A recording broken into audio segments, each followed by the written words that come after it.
हरिद्वार में रंजित नाम का एक युवक रहता था। वो जगह पुण्य क्षेत्र होने के वजह से भक्त जन और साधु लोग ज्यादा वहां पर आते थे। रंजित कुछ भी काम किए बिना बेकार में घूमता रहता था। रंजित का पिता का नाम था कन्हैया। कन्हैया एक ठेले पर छोले कुलचे बनाकर बेचता था। कन्हैया की बीवी भी उसको वहां पर मदद करती थी। हर रोज रंजित वहां पर आकर माँ पिता को बहुत सताकर पैसे लेकर जाता था। एक दिन कन्हैया, अरे बेटा, कितने दिन ऐसे बेकार में घूमते रहोगे? दया करके बुरे आदतों को छोड़कर इस ठेले के देखभाल करो। तुमको कैसे समझाना है पता नहीं है, कहा।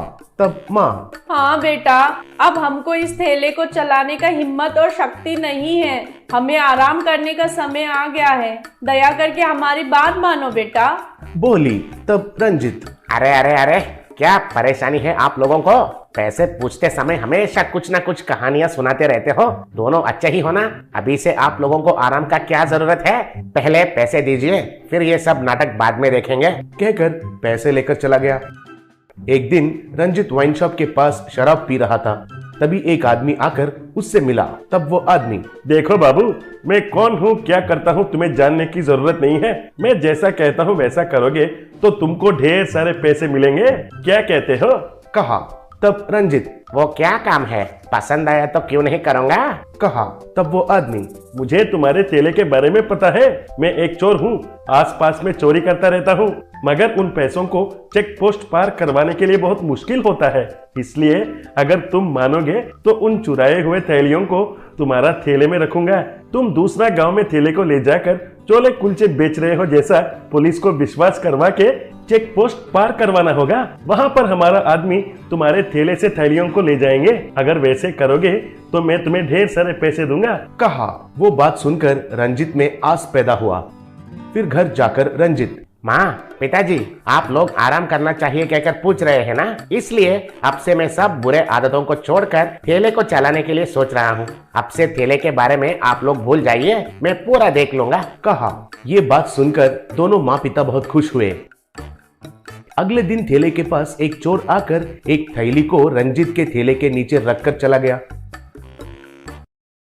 फिर रंजित ने ठेले को धकेलते हुए गांव के बाहर चेक पोस्ट के पास गया। तब वहां पर एसआई, ए बाबू, ये ठेले तो कन्हैया का है ना?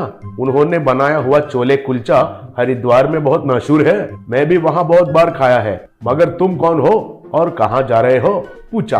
तब रंजित, सर, मैं कन्हैया का बेटा हूँ, मेरा नाम रंजित है। माँ और पिताजी को आराम करने के लिए कहकर अब ठेले को मैं ही चला रहा हूँ। बाजू के गांव में मेला है सर, वहाँ ज्यादा व्यापार होगा सोचकर जा रहा हूँ सर, कहा।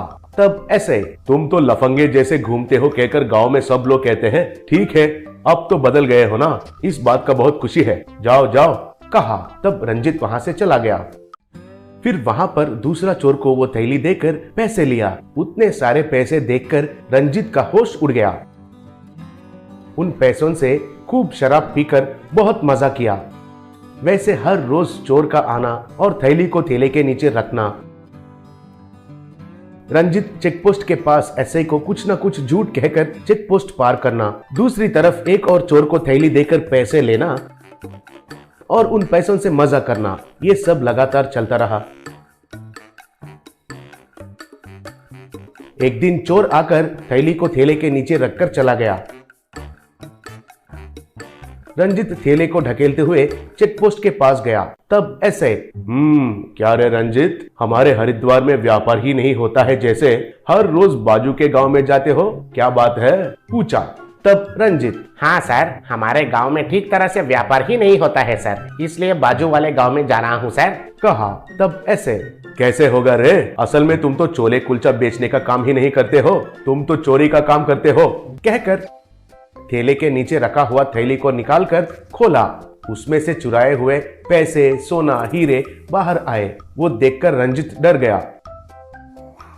तब ऐसे, क्यों रे, शौक लगा है क्या? एक बार उधर देखो, डबल शौक लगेगा, कहा। फिर रंजित ने उस तरफ देखा तो पुलिस लोगों ने थैली देने वाला चोर को और उसको लेने वाला चोर को पकड़कर थे। फिर पुलिस ने रंजित को पकड़कर खूब पीटे। तब रंजित भी उन चोरों के साथ जेल में चला गया। जेल से रिहाई होने के बाद रंजित में बदलाव आया और छोले कुलचे के ठेले चलाते हुए ईमानदारी से जीने लगा।